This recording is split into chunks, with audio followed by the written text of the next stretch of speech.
This is lecture number 5th of Newton's laws of motion. And in this part, we will study about Newton's third law and we will do some question based on Newton's third law. देखिए Newton's third law में क्या पढ़ते हैं हम कि अगर मान लीजिए कोई दो ऑब्जेक्ट है ए और बी, तो ए को क्या करेगा, बी अपनी ओर खींचेगा F4 से और बी को ए अपनी ओर खींचेगा F4 से। और ये जो फोर्स, अगर दोनों का मास सेम है तो ये फोर्स क्या होंगे, एक दूसरे के बराबर होंगे। और सिंस दो डिफरेंट ऑब्जेक्ट पे लग रहा है इसलिए इसको हम एक्शन रिएक्शन पेयर कहते हैं। हमेशा याद रखिए कि एक्शन रिएक्शन पेयर दो डिफरेंट ऑब्जेक्ट पे लगता है। अगर एक ही ऑब्जेक्ट पे दो इक्वल एंड अपोजिट फोर्स लगेंगे तो वो तो कैंसिल हो जाएगा, पर ये दोनों फोर्स कैंसिल नहीं हो सकते हैं क्योंकि ये दो डिफरेंट ऑब्जेक्ट पे लग रहे हैं और इसको एक्शन रिएक्शन पेयर कहते हैं।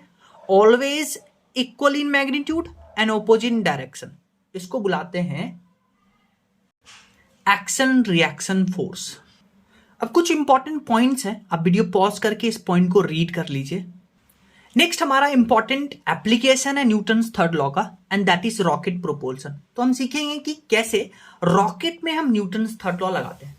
देखिए रॉकेट क्या होता है, रॉकेट जब बेसिकली हम उसको लिफ्ट ऑफ करवाते हैं, रॉकेट में जो फ्यूल होता है वो फ्यूल बर्न करता है और यही जो बर्न्ड फ्यूल है वो क्या करता है, ऐसे गैसेस रिलीज करता है और ये गैस क्या करता है, ग्राउंड पे नीचे फोर्स लगाता है और यही फोर्स रॉकेट पे लगता है और इस फोर्स को हम बुलाते हैं थ्रस्ट फोर्स। क्या बुलाते हैं, थ्रस्ट फोर्स। तो ये जो एफ थ्रस्ट का फॉर्मूला होता है, अभी हम इसको प्रूव भी करेंगे, पर एफ थ्रस्ट का डायरेक्ट आपको फॉर्मूला याद रखना है कि जब भी रॉकेट को आप लिफ्ट करिएगा तो ये अगर रॉकेट है तो रॉकेट का क्या होता है, जो नीचे गैस एग्जॉस्ट हो रहा है, इस एग्जॉस्टेड गैस के कारण रॉकेट के ऊपर एक अपवर्ड फोर्स लगता है जिसको हम थ्रस्ट फोर्स कहते हैं। और ये जो थ्रस्ट फोर्स होता है that is equal to relative velocity. अब ये रिलेटिव वेलोसिटी किसके किसके बीच में, गैस और रॉकेट का रिलेटिव वेलोसिटी। तो v रिलेटिव क्या है, relative velocity of gases with respect to rocket. याद रखिएगा किसके रिलेशन में हम ये बात कर रहे हैं, तो v रिलेटिव हो जाएगा वेलोसिटी ऑफ गैस जो एग्जॉस्ट से निकल रहा है minus velocity of rocket into dm by dt। dm by dt है कि rate of burning of fuel in the rocket, कि कितना रॉकेट में फ्यूल बर्न कर रहा है, कितना केजी या कितना मास फ्यूल बर्न कर रहा है per unit time, that is dm by dt। तो ये अपथ्रस्ट रॉकेट पे कहां लग रहा है, ऊपर की ओर, किसकी वजह से, एग्जॉस्ट के कारण से। अब आप देखिए, एक तो देखिए ये रॉकेट है, ये रॉकेट है, रॉकेट के ऊपर एफ थ्रस्ट लग रहा है। ये एफ थ्रस्ट किसकी वजह से, हाँ गैसेस की वजह से। अब रॉकेट का अपना भी तो कुछ मास होगा और उस मास के कारण रॉकेट पे नीचे ग्रेविटेशनल फोर्स लगेगा mg। अब सिंस रॉकेट ऊपर जाएगा, एक्सेलरेट करेगा, तो हम यहां से बेसिकली फोर्स बैलेंस कर सकते हैं। ऊपर एक्सेलेरेशन है तो F thrust minus mg is equal to m, और एफ थ्रस्ट आप ये डालिएगा तो आप एफ थ्रस्ट याद करके आप रॉकेट प्रोपल्शन का कोई सा भी क्वेश्चन कर सकते हैं, ठीक है। अब यहां पे कुछ कंडीशन होता है। कंडीशन क्या है, अगर आपको बोले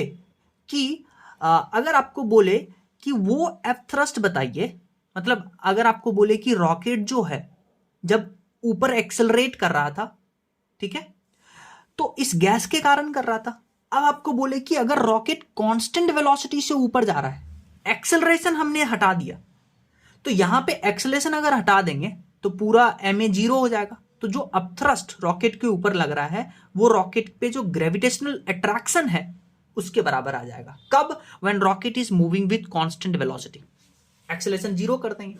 कभी कभी पूछता है कि जो रॉकेट हम ऊपर सेंड कर रहे हैं, हम सेंड कर रहे हैं ग्रेविटी फ्री कंडीशन में। किसमें, ग्रेविटी फ्री कंडीशन में। तो अगर ग्रेविटी फ्री कंडीशन है तो आपको पता है यहां पे जो एक्सेलरेशन ड्यू टू ग्रेविटी है वो 0 होगा। अगर एक्सेलरेशन ड्यू टू ग्रेविटी 0 हो गया तो यहां mg 0 हो जाएगा। तो जो रॉकेट पे अपथ्रस्ट है that will be equal to mass into acceleration, ठीक है। तो ये आपको कुछ पॉइंट्स याद रखना पड़ेगा कि रॉकेट पे ऊपर अपथ्रस्ट लगता है, उसका वैल्यू ये होता है। v रिलेटिव क्या होता है, velocity of gas minus velocity of rocket, और dm by dt की amount of fuel burned per unit time. अब एक बार जल्दी से इसका डेरिवेशन देख लीजिए। डेरिवेशन कैसे होगा? इनिशियल अगर हम बात करते हैं, रॉकेट का मास स्मॉल m है, रॉकेट के ऊपर v वेलोसिटी ऊपर लगेगा एट टाइम t। अब क्या होगा, क्यों v वेलोसिटी क्यों आया? क्योंकि ये गैस नीचे से एग्जॉस्ट हो रहा है।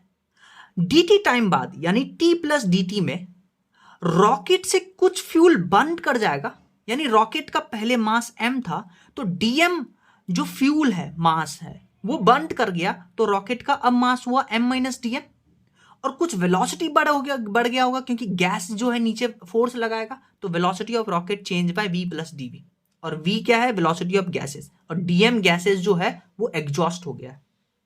अब आप देखिए यहां पे लगाइए आप momentum conservation. Initial momentum equal to final momentum. Initial momentum कितना था? Mass into velocity. Final momentum किसका? रॉकेट का मास इंटू रॉकेट का वेलोसिटी, यानी m माइनस dm, ये total mass, into v plus dv, और गैस का मोमेंटम यानी कि dm गैस एग्जॉस्ट खत्म हुआ इंटू वेलोसिटी ऑफ गैसेस। तो आप जिसको अंदर मल्टीप्लाई करिए, तो यहां से mv, यहां से mv माइनस dmv, फिर mdv और माइनस dmv dv। दो छोटे क्वांटिटी को मल्टीप्लाई कर रहे हैं तो जो आंसर आएगा वो भी छोटा आएगा, इसलिए इसको नेग्लेक्ट करते हैं। और जब यहां से अरेंज करिएगा तो यहां से देखिए mb mb कैंसल, इसको आप इधर लेके आइए तो ये आपके पास आएगा। तो यहां से देखिए velocity of gas minus velocity of rocket, इसको v रिलेटिव लिख सकते हैं। आप इसको dt से डिवाइड कर दीजिएगा तो आपके पास अपथ्रस्ट आ जाएगा। अपथ्रस्ट कितना आ जाएगा? Negative of v relative dm by dt। Negative क्यों ले रहे हैं? क्योंकि रॉकेट ऊपर जा रहा है, ठीक है। आप निगेटिव यहां पे मॉड ले लीजिएगा तो इसको प्लस कर देंगे v relative dm by dt। Again v relative क्या है? हाँ, velocity of gas minus velocity of rocket. dm by dt क्या है? कि कितना फ्यूल बर्न हुआ पर यूनिट टाइम। जैसे आप इस क्वेश्चन को देखिए, इसमें बोला है कि rocket propulsion, for a rocket propulsion velocity of exhaust gases relative to rocket, यानी आपको v रिलेटिव दे दिया 2 किलोमीटर पर सेकेंड, तो इसको मीटर पर सेकेंड में चेंज कर लीजिए। बोला है कि रॉकेट सिस्टम का मास आपके पास है 1000 kg। आपसे पूछा है then rate of fuel consumption for a rocket. Rate of fuel consumption मतलब आपसे dm by dt पूछा है, कब? जब रॉकेट ऊपर जा रहा है 4.9 मीटर से एक्सेलेरेशन से। तो रॉकेट ऊपर जा रहा है, इसके ऊपर अब थ्रस्ट लगेगा जिसका formula v relative dm by dt, नीचे mg लगेगा, तो इस फोर्स बैलेंस करिए, ऊपर एक्सेलेरेशन, अब thrust force minus mg equal to mass into acceleration, ठीक है। एक्सेलेरेशन आपको गिवन है, मास आपको रॉकेट का गिवन है, dm by dt कैलकुलेट करना है, v रिलेटिव आपको गिवन है, तो आंसर आएगा। सो dm by dt क्या है? हाँ, फ्यूल कंजम्पशन रेट को हम dm by dt कहते हैं। यूनिट क्या होगा? kg पर सेकेंड, ठीक है। तो इतना याद रखिएगा। फाइनल कंक्लूजन क्या है कि रॉकेट जब ऊपर जाएगा, एक्सेलरेट करेगा, तो रॉकेट के ऊपर अब थ्रस्ट लगेगा जिसका ये फॉर्मूला होता है v relative dm by dt, और नीचे mg लगेगा। फोर्सेस बैलेंस करिएगा तो v relative dm by dt minus mg equal to mass into acceleration, यानी कि F thrust minus mg equal to mass into acceleration. और अगर मान लीजिए आपको बोला कि कांस्टेंट वेलोसिटी से रॉकेट ऊपर मूव कर रहा है, तो कांस्टेंट वेलोसिटी से रॉकेट ऊपर मूव कर रहा है तो ma क्या हो जाएगा? 0 हो जाएगा। तो आप एफ थ्रस्ट को mg के बराबर कर दीजिएगा। लेकिन आपको बोला ग्रेविटी फ्री कंडीशन में मूव कर रहे हैं, तब mg को cancel, F thrust equal to ma, और एफ थ्रस्ट का ये फॉर्मूला होता है। नेक्स्ट क्वेश्चन देखिए, इसमें बोला है rocket of mass 120 kg is fired in a gravity free space. जैसे ही बोला ग्रेविटी फ्री स्पेस, mg हटा देंगे। तो रॉकेट 120 kg उसको ऊपर फायर किए, एक्सेलेरेशन दिए ऊपर, तो उस पर एफ थ्रस्ट लगेगा गैस के वजह के कारण, ठीक है। Is ejecting gases with velocity, velocity of gas आपको दे रखा है 600 मीटर पर second at rate of 1 kg पर सेकेंड। ये रेट क्या है?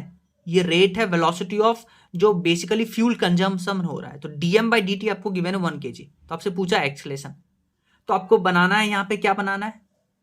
क्या बनाना है? F thrust minus mg equal to mass into acceleration. Gravity free condition है तो mg खत्म, तो F thrust equal to ma। F thrust होता है v relative dm by dt into mass into acceleration. v relative आपको given है, dm by dt given है, mass given है, एक्सेलेरेशन आ जाएगा।